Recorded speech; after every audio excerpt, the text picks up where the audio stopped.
두 번째 질문입니다. 현재 중국어 도량에서는 대부분 정토 본문을 선양하고 있습니다만 다른 본문들은 계속 쇠퇴하고 있습니다. 만약 강력하게 유식이나 천태 등 다른 종파들을 발전시키지 않는다면 불교가 더욱더 쇠약해지지 않겠습니까? 또한 선종에도 정통하고 교회에도 정통한 도량들이 더욱더 적어지지 않겠습니까?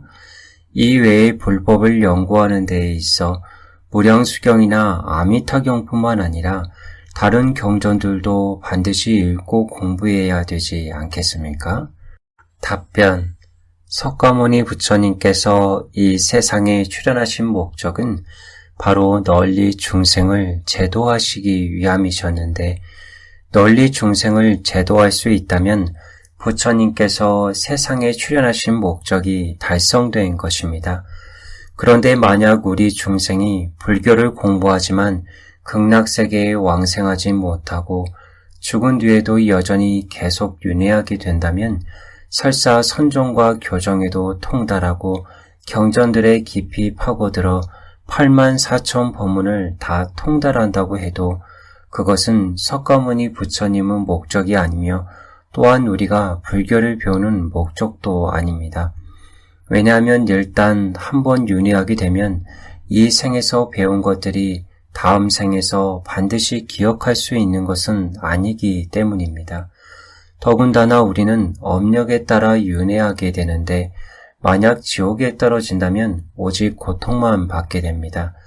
몸과 마음으로 온통 고통만 받기 때문에 과거에 공부한 것들을 다시 돌이켜 생각할 여력이 없습니다. 예컨대 만약 돼지의 태에 되게 되었다면 바로 돼지의 습성과 성질과 어리석음을 갖게 됩니다. 그러므로 불교를 배우는 데에 가장 중요한 것은 바로 이 정토법문 속으로 깊이 들어가서 극락세계에 왕생하는 것입니다. 스스로도 이 법문을 배울 뿐만 아니라 우리와 인연 있는 모든 사람들이 이 법문을 배울 수 있도록 권유해야 합니다.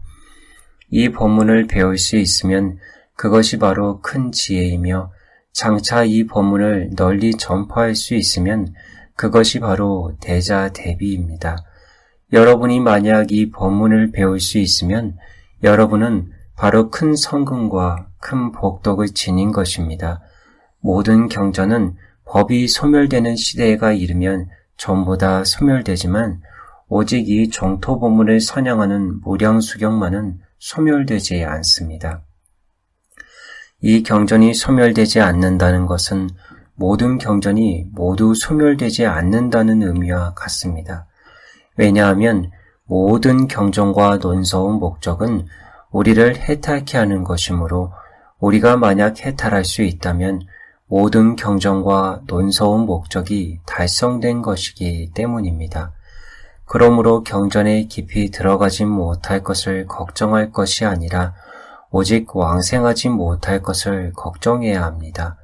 왜냐하면 일단 왕생하기만 한다면 경전에 깊이 들어가는 것에만 그치는 것이 아니라 삼명육통, 즉 3가지 지혜와 6가지 신통과 무수한 백천다라니가 당장에 모두 나타나기 때문입니다. 저에 대해 말씀드리면 젊었을 때는 상당히 많은 경전을 외웠는데 지금은 나이가 많아서 기억력이 쇠퇴하여 그 경문들을 다 잊어버렸습니다.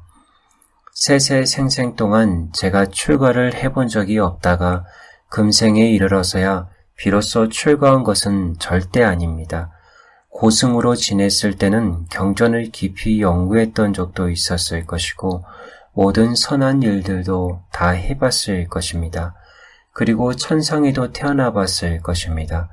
사천왕천, 도리천, 아마천, 도솔천에도 다녀왔으며 새끼천과 무새끼천에도 다 다녀왔을 것이며 모든 법문도 다 공부했을 것입니다. 하지만 지금은 어떻습니까? 극락세계에 왕생하지 못했기 때문에 지금도 여전히 범부입니다. 그리고 제가 사람을 죽인 적도 있었는데 세세생생 동안 저에게 죽은 사람이 얼마나 많은지 모르며 저에게 상해를 입은 중생들이 얼마나 많은지 모르며 저에게 도둑맞고 강도당하고 욕먹고 모욕을 당한 사람이 얼마나 많은지 알지 못합니다. 그래서 저는 아비지옥에 떨어졌던 적도 있었고 도산지옥에 오른 적도 있었으며 화탕지옥에 내려간 적도 있었고 축생과 아기가 되었던 적도 있었습니다. 제가 바로 그런 사람입니다. 다른 점은 오직 극락세계에만 왕생한 적이 없다는 것뿐입니다. 그렇다면 여러분들에게 묻겠습니다. 여러분은 이전에 출가하신 적이 있었나요? 대중들, 있었습니다. 고승으로 지낸 적은 있었나요? 대중들, 있었습니다. 일찍이 선정에 들 수 있었기에 오신통을 갖춘 적이 있었습니까? 대중들, 모두 있었습니다. 사람을 죽인 적이 있습니까? 대중들, 있습니다. 우리들은 어릴 적부터 고기를 먹은 적이 있습니까? 대중들, 있습니다. 고기를 먹는 것도 간접적인 살생인데 하물며 직접적인 살생이겠습니까? 그러므로 우리들은 세세 생생 동안 모두 5개를 범한 적이 있었고 10하고 업을 지었던 적도 있었으며 천상에도 지옥에도 모두 다녀왔습니다. 정법 염처경에서는 천상에서부터 지옥에 떨어지고 지옥에서부터 천상에 오른다고 말씀하셨고 열반경에서는 비록 다시 범처럼 몸을 얻거나 심지어 비상 비비상처럼 몸을 얻는다 해도 목숨을 마치면 다시 사막도 가운데로 떨어진다라고 말씀하셨습니다. 새끼천에 태어날 수 있으려면 선정의 경지가 상당히 높아야 합니다. 그런 선정이 있으면 신통력도 생기게 되는데 담벼락도 장애 없이 출입할 수 있으며 과거와 미래도 알 수 있고 또한 다른 사람의 마음을 알 수 있는 타심통도 생기게 됩니다. 하지만 목숨을 마치고 복이 닿으면 장차 지옥이나 악이나 축생으로 떨어질 수도 있습니다. 무색계천도 마찬가지입니다. 무색계천에서 가장 장수하는 수명이 84,000겁인데 그동안 매우 깊은 선정 속에 머물러 있습니다. 하지만 일단 죽으면 여전히 타락할 수밖에 없습니다. 어떤 사람이 귀한 국왕이 되어 금과 옥으로 장식된 옷을 입더라도 그가 바닷속에 빠질 때는 거지 한 사람이 바닷속에 빠지는 것과 다를 바 없어서 둘 다 똑같이 죽고 맙니다.